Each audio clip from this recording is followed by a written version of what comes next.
जय जगन्नाथ शुभ सकाळ आपण मानकर दिनटी शुभमय हेउ मंगलमय हेउ मु देवाशीष पाढ़ी आपण मानक आमर Shri Gopal Krishna astrological YouTube channel को स्वागत जनाऊँगी।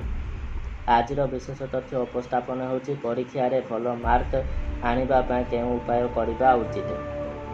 अनेक गुड़े छात्र छात्री अछंती जो माने दिन राति 24 घंटा अति कठिन रु कठिन परिश्रम करती एवं पाठ पढ़ती किंतु सेमानंकर परीक्षा रे ठीक उत्तर दे पारती नहीं भूली जाती एवं सेथिपाई सेमानंकर मार्क कमी जाए किंबा आशा करुथिबा मार्क थारु यथेष्ट परिमाण रे कम मार्क आसी थाए। तेबे सेही भली छात्र छात्री मानक पय कोन करबा उचित।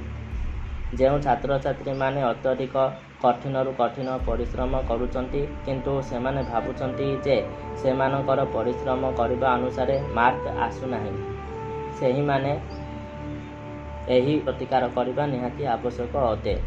जेकोसी शुक्ल पक्ष प्रथम बुधवार रे गणेश मूर्ति को सिंदूर अर्पण करिवे एवं यह निश्चित जे श्रद्धा और विश्वास सहित एही उपाय कले परीक्षा रे परिश्रम ठारू अधिक सफलता मिलिबो। जहार एपरि समस्या रही निर्देशानुसार एही उपाय कले निश्चित भाव में सफलता पाइबे एवं विशेष सूचना रहुछि जे पाठ न पढ़ी एही प्रतिकार करिबा द्वारा कौनसी भी फल प्राप्त हेबो नाही एवं अजठारे ज्योतिष शास्त्र ज्योतिष विद्या एवं पुरातन भारतीय विज्ञान को निंदा करी सेमानकर कौनसी भी फल प्राप्त हेबो नाही। तेणु अति कठिन रु कठिन परिश्रम करिवे पाठ पढ़िवे बारंबार अभ्यास करिवे ताहा सहित भगवान शरणापन्न हेबे तेबे जाइकी निहाती भाव में शुभ फल प्राप्त हबो।